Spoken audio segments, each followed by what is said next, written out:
Hi, my name's Adrian. I'm the guy behind excelattheoffice.com, and welcome to this video where I'm going to go through the very basics of Excel. Now in my videos I provide, as the name suggests, a load of support helping you familiarize yourself with mainly Microsoft Office, but also other tools. So if you've blagged a job and you're not really familiar with Microsoft Office, or you're not confident, or you just want to brush up on your skills, learn how to do bits and bobs on it, then these videos are just made perfectly for you. So here I'm going to give a bit of a run through Excel, starting from the very basics, including why use it, what the main display and ribbon and features are going to be. So to start with, who's this for? Well, this is a very beginners. If you're pretty comfortable with Excel, I'd suggest you look at some of my other videos. So this is where you'll start from square one. Excel, you'll use it for a various range of things. It's very versatile. You can use it for, say for example, personal budgeting, finance reports, project financing.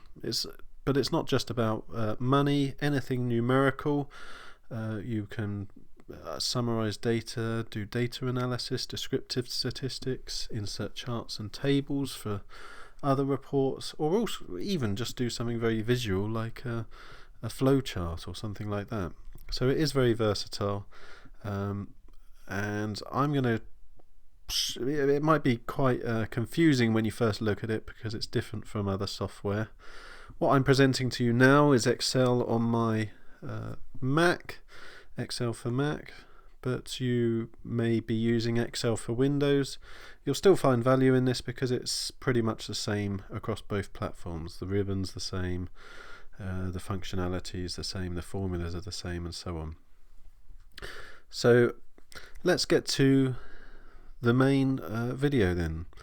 So first of all, what you'll see when you open Excel, if you try opening a new workbook on the file and new from the top, you'll see a blank sheet, and it'll often be called sheet 1, and what it has for you is a load of rows and columns of cells. These are cells, they're like magic graph paper. You can do all sorts in them. You can type in there, you can format things, different colors, and over time build up a really useful piece of information.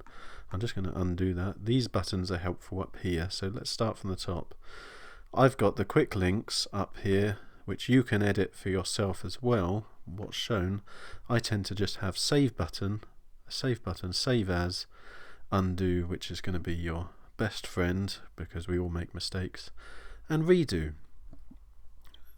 Underneath that, as with all Microsoft Office products, be it Excel, Word and so on, there's a ribbon up the top for which, so this area here with all the little icons is called the ribbon. That has all your editing functionality and tools of how you'll influence and impact all the information in here. So like I just changed the format of a cell, you can, on the home page, you can change the text format, the text fonts, change the size of the text, which will also, the bigger you make things, the bigger that will make your cell, for example. So everything on, so if I were to point out to you the things you're going to be using most often, it's worth familiarizing yourself with pretty much most things on the home page of the ribbon, but on the ribbon there's different tabs you can switch between. So on the home you have all the basic formatting. Here is all the alignment features. You can change something, so if you're entering numbers or pounds and pence, you can change make it recognize that it's a number format. Conditional formatting you're going to fairly use quite often, and sort and filter is quite helpful as well for managing your database of records or lists. On the Insert tab, That's where you'd go to insert shapes, for example, such as rectangles, rounded rectangles, or all kinds of shapes really, which is handy for flowcharts. And also smart art, if you want to just create a flowchart in a lazy way, it kind of semi-creates them for you. Here though is mainly, Excel is really for numerical information, although you can use it for other things, so that's where it's quite helpful. You'll be regularly using charts and graphs. So in particular pie charts, line graphs and bar charts using these features here. And a good rule of thumb, if you're dealing with categorized data, so there's X number of things in each category, then I'd recommend using either a bar chart or a pie chart. Whereas if you're dealing with time series data, you're best off using a line chart, so things that are done by X number of things happened in month 1, month 2, month 3, or days, years. That's a good rule of thumb, but in other videos I'll show you what to use for different types of data.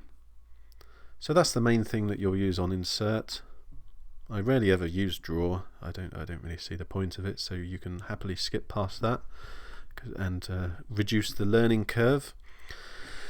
Page layout, that's quite helpful for when you want to present your work and print on paper or export as a PDF. It never creates the page breaks in the right places, so this is where you can sort that out, both with the orientation, manipulating the margins, and also sorting out your print titles and page setup. But one quick way of doing the page setup, if I just show you on my pre-prepared headline sheet down here, down the bottom here you've got quick links to be able to, so this is the normal view where you see all the cells, but this button here shows you the page break preview, and you can move these to adjust how your PDF or printer is going to interpret the page breaks. I'll show you that in a different video, but it's just a quick overview. And while we're down here, I can also change if I go back to the normal view, I can also change the zoom, so you can zoom in, or if you're dealing with a lot of data on a big list, it's quite helpful sometimes to zoom out. And you can work with Excel to create your very own database. You can use it for up to 1 million records, for example. So it's very versatile for that, but I like to get the bigger picture sometimes, so zooming out is quite helpful. Next on the ribbon, formulas. I wouldn't look too much at that now. If you're a beginner at this, you can skip past that until you become more familiar. The main data features you'll use are, you can ignore pretty much most of it, apart from your sort button is going to be really helpful. The filter button, so that's when you're dealing with lists and you want to filter information to particular categories.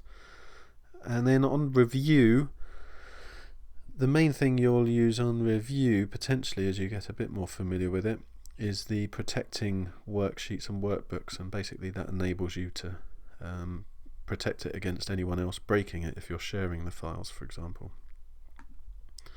And then finally the view tab of the ribbon has some helpful features on it. We've already gone to the page break preview by using this kind of quick hyperlink down here, but one other thing that you might use is the freeze panes.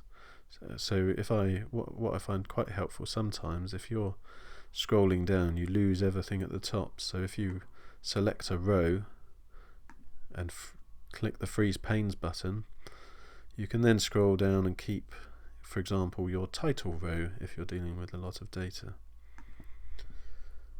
So that's a brief overview of the ribbon.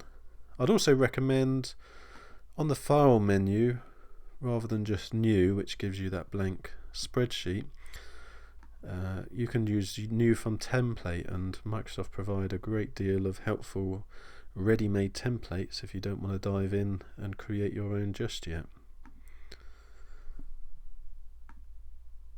So finally, just a summary of those basics.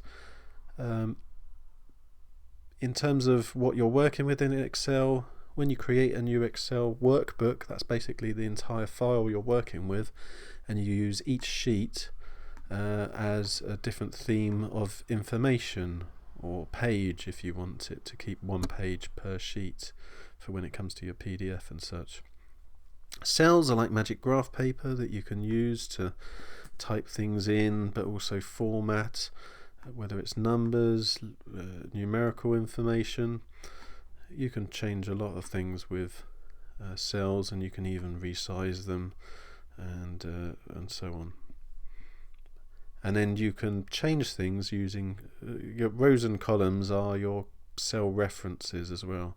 So this cell here that I've just typed in is Q6, so that refers to the cell reference. And on the ribbon you've got your editing tools. In this purple box here I've given you some of the 10 most used features that I'd recommend you just note as because sometimes it's quite hard when you're presented with all these options. It can be quite overwhelming, but those are the main things I'd recommend focusing on, as I've just shown through this video. I've put some things that you can try out to familiarize yourself with in this orange box here if you want to freeze the video. And as I mentioned, here's some examples, further example uses of Excel that you might find it helpful for. As I say, it's very versatile. One final thing I'd like to show you, if you want to make the window bigger, you can freeze the you can minimize the ribbon by going to the view option up here on Mac, or view in Windows, and just uncheck the ribbon box. So then you got more area to work with in your main report.